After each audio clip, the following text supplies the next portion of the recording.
One of the most interesting things I actually find about a particularly urban townscape is how many buildings we actually drive past every day and we don't notice them. And this is a particularly interesting building that I find. It's quite striking once you look at it. One of the difficulties that people drive past and they walk past and they never actually look up.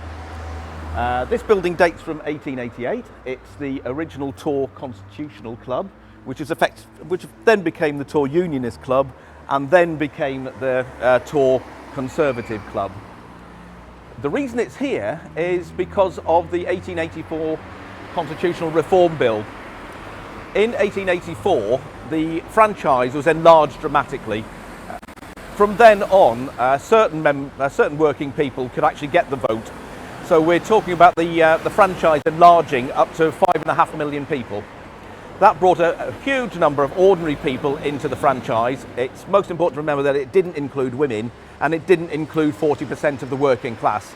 But if you had a certain amount of property, you could then vote. What was then realised by the Conservative Party was that with so many people coming in, there'd be so many more people that would want, first of all, to vote Conservative, and second, to be members of a Conservative club, a Conservative association. And in 1883, we had a constitutional club that was built a little bit further down the road here in Abbey Road, but that was too small. It was flooded with numbers of people that really wanted to sort of join and become loyal to the Conservatives. And so they looked around for a building. They found this building right in the centre of an urban centre of Torquay. It wasn't a new build.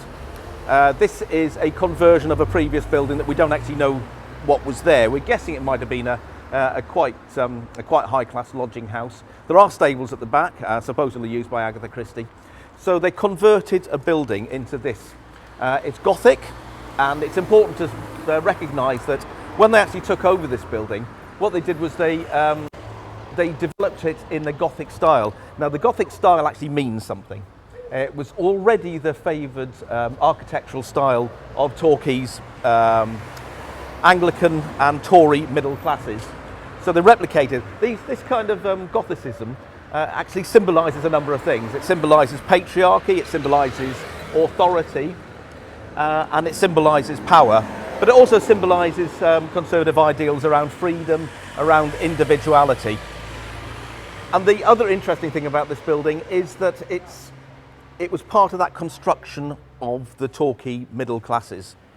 So the middle classes were always riven between various levels of middle class people, but this is a place that those different forms of middle class men, and it was only men, could actually come together to discuss particular issues, to avoid any kind of conflicts, to make deals. So it's a way to empower, and it was a way to construct the conservative middle classes in late Victorian England. And I don't think we ought to forget that one. And it's not coincidental that we started getting these buildings, these great sort of Victorian buildings, at the same time that there were other challenges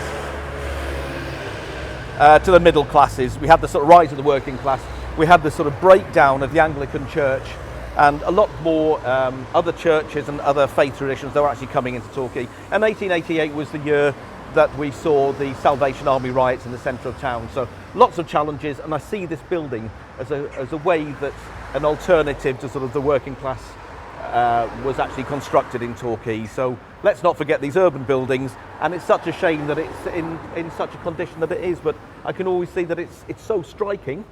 It's right in the centre of an urban setting, and before we built Torquay Police Station, that would have been a 4-storey building in a 2-storey townscape, and I think it's quite interesting. Thank you very much.